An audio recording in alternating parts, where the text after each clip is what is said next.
Bonjour Bandeko, Balandia, analysant avec Gilmas. Makambo ya jibe eza komata toujours mafuta. Ba mama bakomi kokota likambo yango.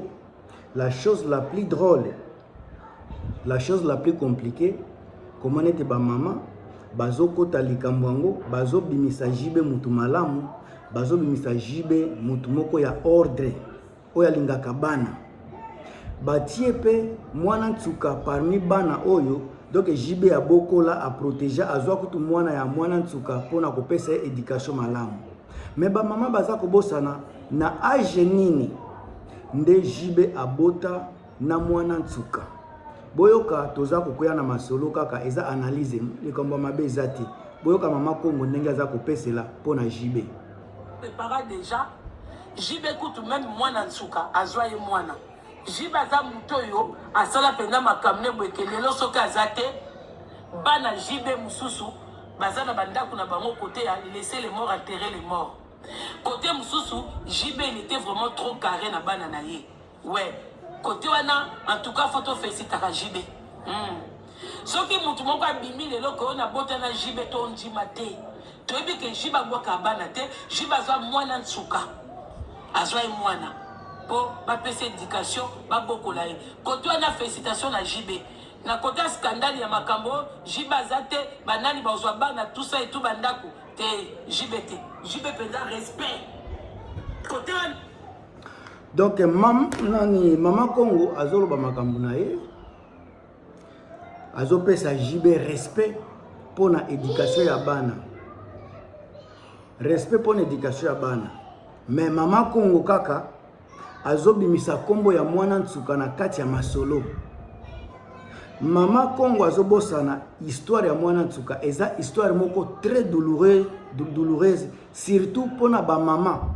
Mutu oya bota mwana, ozana mwana no ya mwasi. Oza ko espérer que mwana wana akokola ko éducation ya bien. Mais mutu lokola jibe azui mwana ya 11 ans. Abandi ko détruire ye mentalement. À détruire psychologiquement, à détruire physiquement. Donc destruction auto na mwana ntukaza ko sikaza tambola. Mais toza ko bossa na destruction oya jibe asala na mwana wana. Mama Kongo na ebite soki abota, soki pe abota bana mibali to basi. Mais mama nyos oya azana mwana na ndako. Oza ko imaginer scénario ya mwana ntuka. Oyo jibe ya sala ko éduquer bana kolobate kaze ko éduquer bana parce que nanu jibe afanda na bana na yete batu baza ko éduquer bana ya jibe eza ba papa misusu, ce n'est pas jibe bana bakendeke na mama tangu mama za ko kabwana na jibe akendeki na bana. Donc éducation ya bana ya jibe eza parmi ya ba Didi Kinwani, ba Vital Kamerhe et les autres. Bangonde ba contribuer na éducation ya bana jibe. Et si ka bana bazalaki kolanda mama, bazalaki kokutana na papa. Papa oyo azalaki modèle na vie na bango parce que ba jibe abandonna bango. Lelo jibe aza kolia fruit ya éducation ya bana oyo ya bokola te. Mama Kongo aza comprendre makambo te ya zolo bakaka pona polémique tellement que makambo ya joka eye makasi na réseaux sociaux.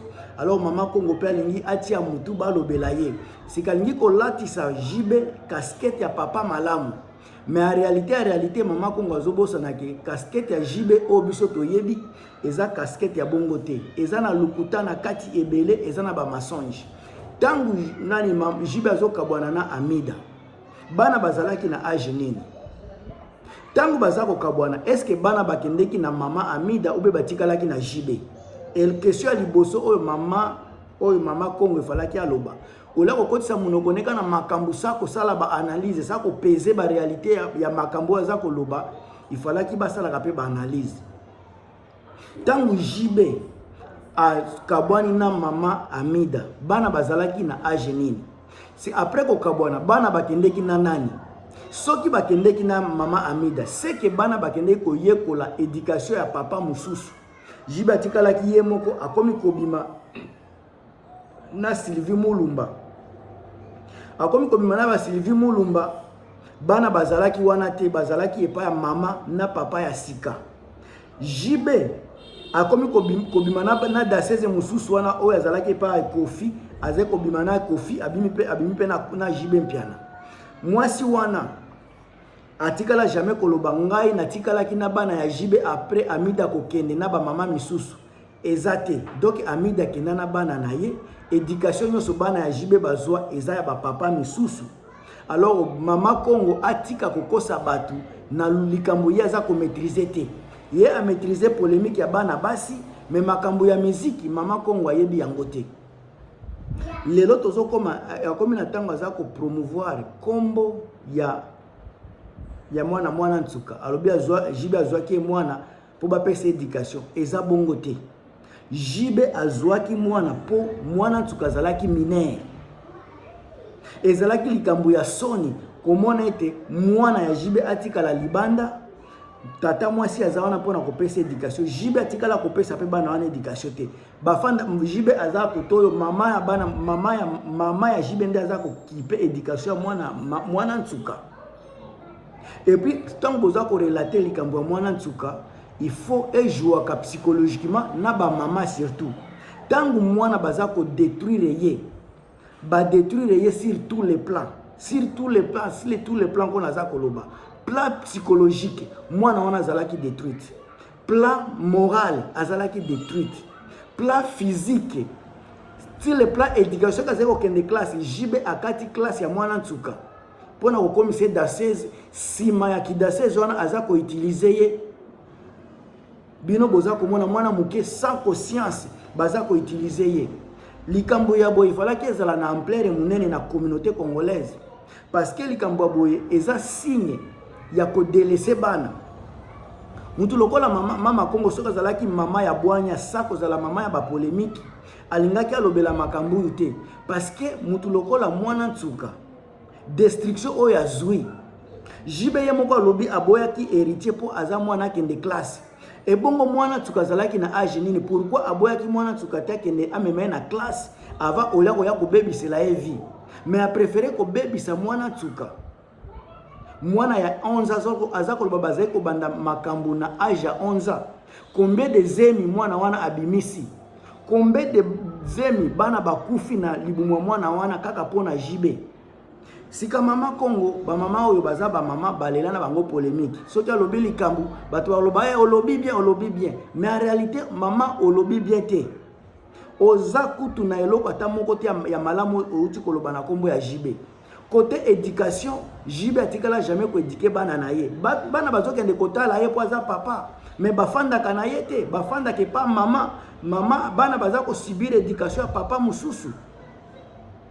Donc bana kolata kolia bana mususu JB na kilelo soki lelo JB aza ko résister eza bana wana bazozwa mbongo epa ya papa na bango kamere baza koleisa ye sikabino tant baza koloba ba vérité bolingaka yango te bolingaka koloba koyoka vérité te il faut ko finga mais awe eza place ba vérité parce que tozana analyse kitoko tozana masolo awe eza te ke polémique to lukisa pe balobela biso to te awe eza makambo biso to fandisi makambo to yebi histoire ya JB to yebi histoire ya musique ba dega oyo nani joka aza koloba boko ya kwa ni ko bloquer yango te bato ebele bazoya koloba joka abeti mabaku joka makambo ya mwana ntuka ye mutu amemi yango na réseaux sociaux te makambo ya joka eye na réseaux sociaux à partir kaka donc o eza ya lelo makambo ya mwana ntuka ya ba mineur ya bana mike ebandaki déjà kala mwana ntuka ye moko abimisa dossier na ye amema dossier na ye na public. Est-ce que eza na mamata moko azwa courage ya okende kolobela ko telemela JB pona makambo oyo? Combien d'avocats tozana bango na Congo, combien de juges baza na Congo, mais parce que JB aza mwana bana ne baza ko travailler na ba présidence baza na ba audience kuna ba obédience belé na ba mikonzi moi JB bakanga ye ezate mais pays oza ko se respecter pays oza ko mi pesa kilo mutu lokola JB il fallait qu'azala na boloko lelo ba condamné même ya ba 20 ans de prison ferme pona ba biloko asali na mwana ntuka wana mais moi bakanga ye pe ezate l'état yango ya bango bana baza na kati ya mouvement baza kobala na bato baza na kati ya mouvement sika boko toucher jibe ndenge nini mais sika ata soki ba toucher ye bino bato boza na mayele avocat ya solo oyo ayebi likambo oyo na ba juge pourquoi baboya batikala pe soit kolandela likambo yango mwana za mwana ntuka za mwana muke tamu su famille na ye baza pe na moyen te est-ce que pour muto azangi moyen nde ba avocat pe bakozanga ba juge ou ba papa na communauté